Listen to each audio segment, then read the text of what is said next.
Send us your opinions now. We won't victimize you unless you really deserve it. Now, back to your host, Rod Pedersen. Hour one brought to you by Landmark Cinemas. In Landmark Cinemas now, Fight or Flight, starring Josh Hartnett, Katie Sackhoff, and Julian Kostov. It's in Landmark Cinemas now. Fight or Flight. Check it out this weekend.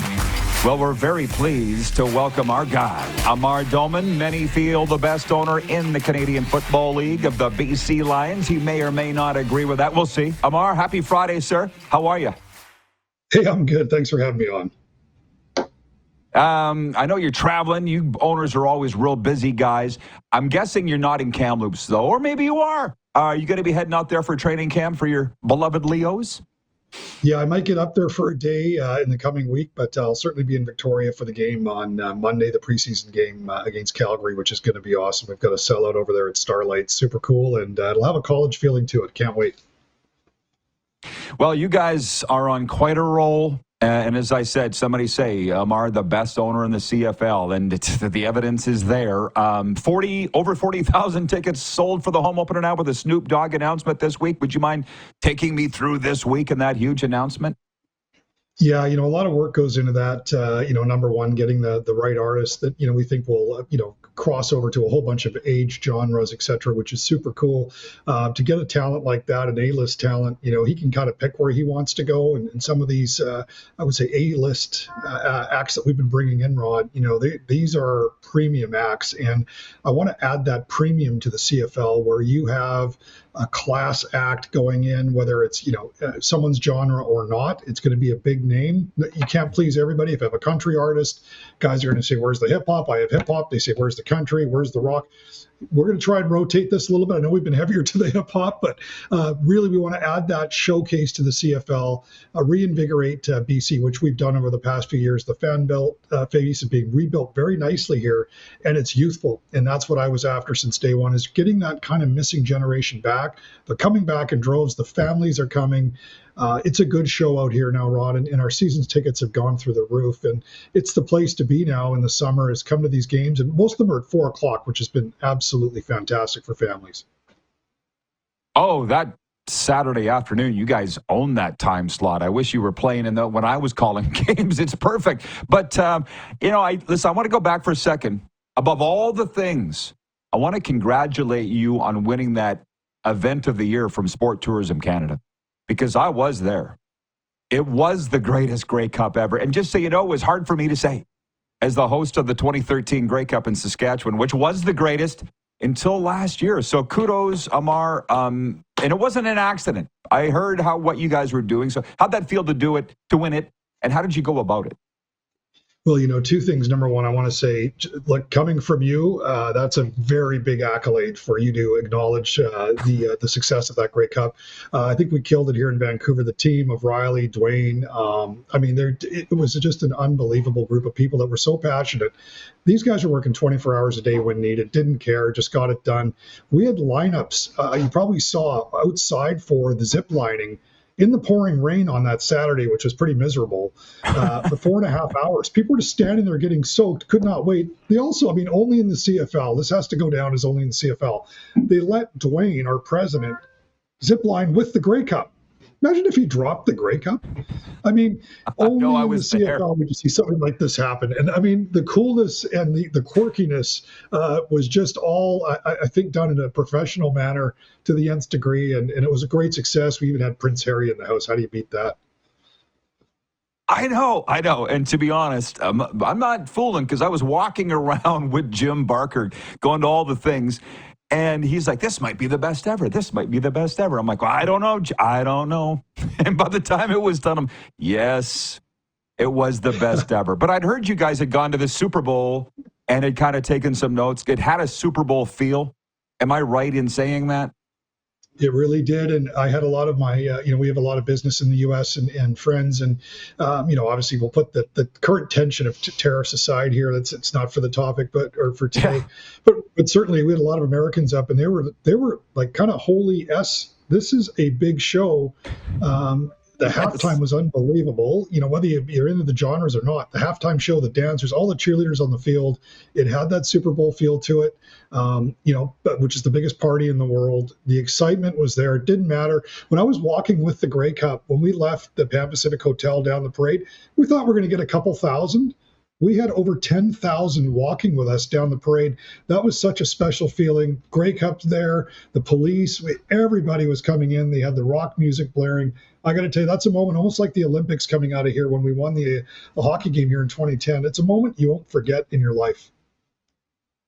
Yeah, well, listen, I won't keep you too long, but I'm enjoying the chat. And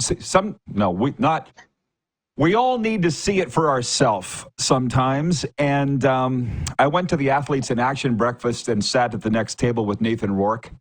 And after being around him and listening to him, I'm like, okay, I get it now. I get why you would give the keys to the franchise to this guy. But I had to see it for myself. Yeah. He's the man. 100%. The GMs and the coaches will certainly make all the decisions on the field. We want to support whatever those decisions are. And, as an owner here, my job is to support them and let them run the team. And I think they were making excellent decisions. I think the new coaching staff was time for a change out here. And Rick was fantastic. Just time for a change. It's a bit of a different feel already in training camp from what I've heard up there. It's different. They're a little more gritty. And frankly, we all feel like there's some unfinished business. We're getting close, and then it just slips away on us. Getting close, slips away on us. We got to bust through. And I think with some changes and some fresh ideas, perhaps we'll get to the next level. Time will tell. As long as the team's healthy, I think we've got a good shot at being very competitive this year. Well, they say, I don't care what league it is, NFL, CFL, or otherwise, if you got a solid coach and quarterback, you're in really good shape. Now, I know you're a lifelong Lions fan, but did you know Buck before he came here as a head coach? Or here, I didn't know Vancouver, him personally. Obviously, knew of him 100%, and his success in Winnipeg shows the football IQ this guy has. I mean, it's just over the top. We're lucky to have him here in BC. And then, the whole defensive side's different now as well. We've got RP recalibrated. We've got, Benavides is just a household name here.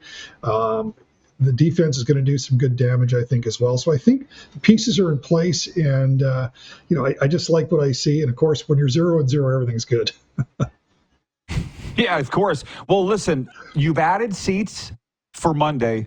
So is it sold out, or can people get there if they're hemming and hawing on the edge? Can they get there? It's sold out, and we got to be careful that we don't push it too hard because, the demand for this being even a preseason game, that's Starlight Stadium, so it's not where we played for the Touchdown Pacific. That was closer to downtown at Royal Athletic Park, of course.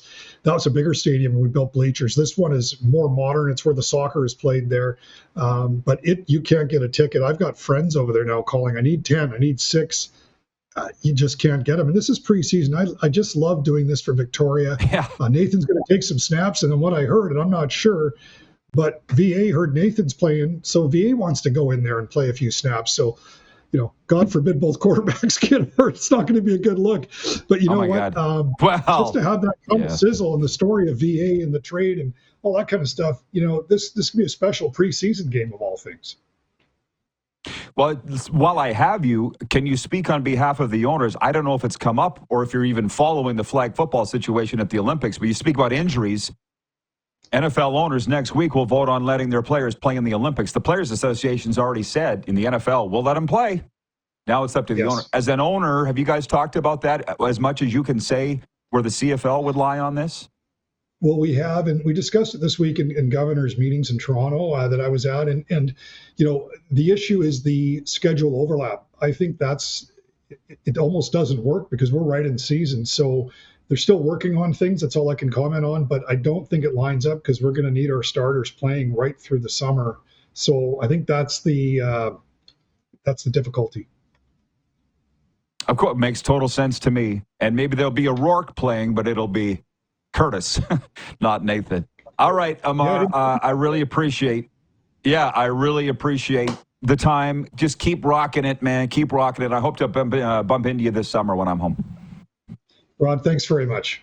Talk soon. Thanks for everything. The owner of the BC Lions, Amar Doman. And how can you not cheer for the CFL or specifically the BC Lions after listening to a guy like that?